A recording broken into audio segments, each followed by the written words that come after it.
Pokemon Ultimate Adventures by Mikazuki. Chapter 19. Distant Voices. Our group, anyone who joined us all, had a reason. Brock wanted to become a great breeder. Tracy wanted to meet Professor Oak. But Ebby, as good a friend as he is, we hardly know anything about him.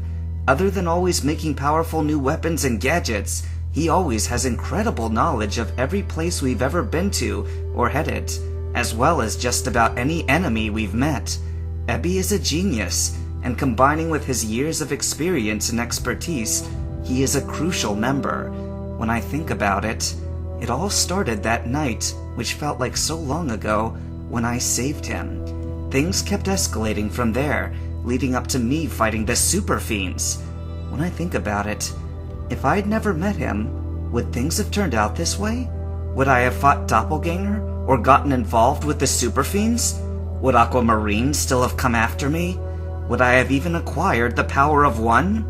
As much as I want to think about these things, now's not the time. I'm in the middle of a battle, one that I'm not sure I can win. But no matter what, I can't give up. I have to try. Ash Ketchum. Location: Grim Void.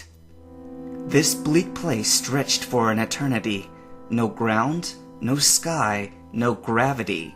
Time flowed much faster here than it did in the real world, making it longer for help to come. People floated aimlessly, losing their minds as they sank deeper and deeper into insanity. The only way to get here was to be banished by Mortal Reaper or Soul Harvest, both powers held by the super fiend Goth. After that, just about nothing else could connect our world to that dimension. Just a bit more, Ebby said to himself, but it was so difficult to concentrate. Over his glasses, he was wearing some kind of magnifying scope. With time sped here, almost 2 days had passed in the time Ash and Misty were fighting Goth and Twin Dreamer. The appearance of their surroundings hadn't changed a bit, and every direction remained the same blank white color, with the exception of the other Soul Harvest victims floating around. Brock had just woken up. Even after being banished into eternal limbo by super fiends, you still have time to make all these inventions? He stretched, feeling a bit tired and particularly sore. Being thrown into this place was exhausting. Though the super fiends had used the attack, it felt like the energy to get here came at the victim's expense. Thankfully, there was no need for food or water in this place. This is the only thing I can do that's holding me back from insanity. Ebby didn't bother to look up at Brock. I've been real busy, and I've been working on this ever since before I met Ash. It was impossible to tell what it was really, seeing how it was in 100 pieces, with all the tiny circuits and wires. If this works, this may just save us. Ebby yawned. It was getting more and more difficult to stay awake. He was already tired when they'd reached Marble City. The energy used up when sent here, along with the many hours spent endlessly working on this thing, was exhausting him. Ebby, you haven't so much as rested since we got here over 2 days ago. I can understand the dedication if it were important, but how can we know its importance if we don't know what it is? Brock asked, as Togepi chirped in his arms. There'll be plenty of time for rest later. What's important is I get this done immediately. Ebby's eyes started to droop, but he shook his head to wake up. His head was hurting, but he refused to stop. Brock and Tracy tried to question him more, but Ebby simply ignored them. Eventually, they drifted off to find someone else who would make better conversation. Togepi followed. Ash, Misty, try to hang on for a bit longer, Ebby spoke in a quiet voice, struggling to stay awake. Location: Marble City. Bloodfang! Chaos Reaper dove from the building. Ash jumped out of the way, missing him. Before touching the ground, the vampire flipped, so he landed gracefully on his feet. Ash growled. Stand back, Misty. The freak's a vampire now, And if all the old movies are correct, these guys always aim for the females first. He pushed her back. Trying to protect your sweetheart? Chaos Reaper smiled unpleasantly. Oh, shut up! Take this! Silver bullet! Ash shot forwards, being pulled by his Quicksilver arm.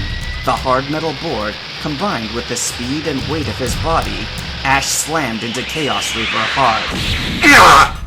Chaos Reaper felt the blow from the hit and was thrown off his feet and slammed into a wall. After a few seconds, the shock wore off. He got back up with no visible damage at all. It didn't hurt! I didn't feel anything! He laughed and pulled out the blood whip. This body is immortal! Nothing you do will work against me! He laughed. Blood whip! He swung the black bloody whip. Wah! Ash moved his head to the side as the whip barely missed his face. The whip hit the wall, leaving a visible crack. Now! He held his hand where it had grazed him. If you think you stand a chance against me, think again! Lurking death! His body faded away as he became nearly invisible. He was like a ghost, transparent in everything, and in the darkness, he was much harder to see. Ash was sweating as he looked left and right. This technique made it impossible to follow him with his eyes. Where did he go? Chaos Reaper hissed loudly, surprising Ash as he leapt from behind and grabbed his arms, keeping him from moving. Ash tried to struggle, but Chaos Reaper was far stronger. Chaos Reaper bared his fangs. Time for me to feast! Blood fang! Oh no you don't! Misty ran forward and slammed him on the back of the head with a sledgehammer. Even though he was invulnerable, Chaos Reaper definitely felt this. His grip loosened as the shock from the hammer stunned him. Ash broke out of the hold. Quickly, he pulled out a nitro ball. Chaos Reaper involuntarily gasped at Ash's quick actions, and Ash thrust his hand forward, forcing the nitro ball into Chaos Reaper's mouth. Before he could react, Ash closed his eyes and gave him a powerful uppercut, slamming his jaws shut. Wah! Ash and Misty jumped back from the explosion. Chaos Reaper screamed. Even with his new strength, this was something he could never have survived had he not been transformed to this body. His head was trembling, and smoke was coming out from his mouth. Yeah! Before anything else happened, Misty swung the heavy sledgehammer upwards and slammed hard between Chaos Reaper's legs.